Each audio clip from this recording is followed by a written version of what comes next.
भरी दोपहरी में आंखें बंद नहीं की जाती आचार्य जी। देखिए, पहली बात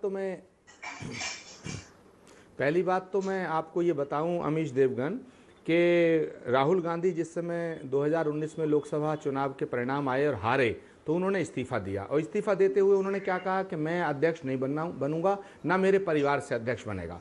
तो ये कांग्रेस के जो तमाम नेता हैं, इनकी जिम्मेदारी थी या नहीं थी? संजय झा जी से मैं पूछना चाहता हूं, जो कांग्रेस की वर्किंग कमेटी है, जो कांग्रेस की working committee non working committee बन के बैठी हुई है, क्या इनकी जिम्मेदारी नहीं थी कि राहुल गांधी जी को या तो एग्री करते या एग्री नहीं करते तो उसी समय दूसरा अध्यक्ष डिक्लेयर करते? एक साल तक क्यों प्रतीक्षा किया? पहली बात। मैं वही बात कहना चाहता हूं कि उस नेतृत्व को, जैसे संजय जी ने शुरू में कहा कि सच बोलने की कोई हिम्मत नहीं रखता है, भाई क्यों नहीं हिम्मत रखते हैं? ज्योतिरादित्य सिंधिया में क्या कमी थी? ज्योतिरादित्य सिंधिया ने क्यों नहीं कहा कि साहब कांग्रेस अध्यक्षता का चुनाव होना चाहिए?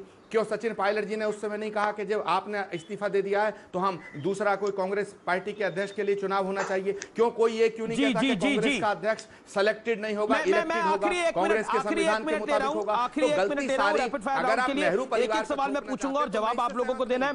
क्या कांग्रेस में दो अलग अलग टीम है, राहुल की टीम और सोनिया गांधी की टीम? अशोक तंवर। देखिए, देखने में लगता है, लेकिन मैं समझता हूं कि सारा कोई भी डिसीजन है, लाइकिंग डिसलाइकिंग हमारी भी व्यक्तिगत होती है, और जिसके साथ हमने लंबे समय तक काम किया है या जो एक एज ग्रुप के साथ जो कंफर्ट लेवल होता है वो अलग बात होती है। जी जी। लेकिन अब ये मैंने जैसा कहा कि पहले भी कि अशोक जी, ये रैपिड फायर राउंड है, इसलिए आपको एक ही लाइन में जवाब देना है, एक ही लाइन में जवाब देना है। संजय झा, जब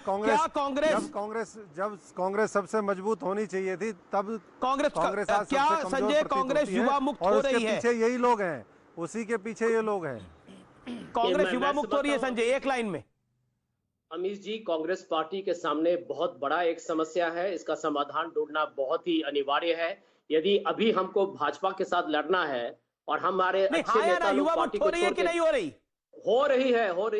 okay Acharya ji, final question to you, Congress बूढ़ी इसलिए युवाओं से दूरी, हाँ या ना? कांग्रेस बिल्कुल बूढ़ी नहीं, कांग्रेस बिल्कुल बूढ़ी नहीं हुई है। कांग्रेस एक विचारधारा है जो कभी बूढ़ी नहीं हो सकती। चलिए, बहुत बहुत शुक्रिया, लेकिन विचारधारा ही रह गई है, नेता जाए जा रहे हैं। बीजेपी और कांग्रेस के दो धुरंधर, दो तगड़े प्रवक्ताओं के बीच में सीधी टक्कर। पुलवामा की जांच रिपोर्ट कहां है? कौन है वो डीवाईएसपी रविंदर सिंह? उसके संबंध भारतीय जनता पार्टी से क्या है? क्यों एनआईए उसके खिलाफ चार्जशीट करते हुए भी कांपता है? कौन है वो सरपंच भारतीय जनता पार्टी? बीच में नहीं। कौन है वो सरपंच भारतीय जनता पार्टी का जो उसके साथ गिरफ्तार हुआ है? क्या संबंध है ऊपर तक? कौन है भारतीय जनता पार्टी के वो नेता जो उसका दुरुपयोग करते थे, उसके माध्यम से कुछ काम करवाते थे? ये सारे प्रश्न इंतजार कर रहे हैं उत्तरों की। कांग्रेस सवाल पूछती है, आप तकलीफ में क्यों आ जाते हैं? जवाब उनके पास है, सवाल वो हमसे पूछ रहे हैं। बसपा के एमएलए जो इनकी सरकार का समर्थन कर रहे थे, उनका विलय किसने कराया? 100 बार से ज्यादा राष्ट्रपति शासन किसने लगाया और सरकारें बर्खास्त करी हैं, हम सब जानते हैं। और राजस्थान में आप अनुच्छेद 174 पढ़िएगा जब समय मिले पवन जी, और अपने जो वरिष्ठ नेता है राहुल गांधी, उनको भी पढ़वाइएगा। किसका विवेक अधिकार जी गवर्नर तय करता है? 15 दिन से सो रहे थे अशोक गहलोत। हम नहीं झुकेंगे, हम नहीं डरेंगे, हम नहीं दबेंगे। डरिएगा मत, राहुल जी को ही पार्टी का अध्यक्ष बनाना है। देश में फॉरेन पॉलिसी की बात हम करने लगे तो मोदी जी ने जितनी व्यक्ति विशेष फॉरेन पॉलिसी करके बेड़ा गर्क किया, उसके बारे में आप क्या कहिएगा? मेरा जो क्षेत्र है महाराजगंज, वो नेपाल से जस्ट टिका हुआ है। आज नेपाल हमें आंख दिखा रहा है, हमारा बॉर्डर के 370 स्क्वायर किलोमीटर अपने अंदर कर लेता है, एंटी इंडिया सॉन्ग बजाता है। आज चीन, पहले रक्षा मंत्री कहते हैं अच्छी खासी संख्या में आए, 4 दिन पहले रक्षा मंत्री ने कहा कि हम गारंटी नहीं दे सकते हैं कि इन वार्ताओं का क्या होगा। कांग्रेस के अस्तबल में घोड़े हैं, वो घास भी नहीं खा रहे हैं और बाहर बैठा गधा च्यवनप्राश खा रहा है। पहली बात है, आप याद करिए जब सर्जिकल स्ट्राइक हुआ था, डीजीएमओ ने निकलकर पूरे देश को संबोधित करते हुए कहा था कि आज हमने पाकिस्तान के छक्के छुड़ा दिए हैं, एक सर्जिकल स्ट्राइक हुआ है। तो राहुल गांधी जी ने कहा तो खून की दलाली है।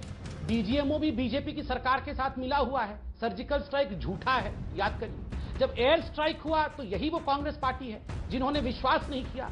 बाद में पाकिस्तान के प्रधानमंत्री इमरान खान रो रहे थे, हाँ हमें मार दिया, हमें लूट लिया, ये विश्वास नहीं कर रहे थे। ये उस समय भी कह रहे थे प्रधानमंत्री डरे हुए हैं। इनको रघुराम राजन से बड़ी प्रॉब्लम थी। सुप्रिया, आप जानते हैं रघुराम राजन का टर्म खत्म हुआ। I want to counter you here. Keep quiet now. मैं अपनी डिबेट में मैं कीप क्वाइट नहीं रहूंगा मैडम। मैं आपको बोलूंगा, जब आपका समय खत्म हो जाएगा आप कीप क्वाइट हो जाएंगे।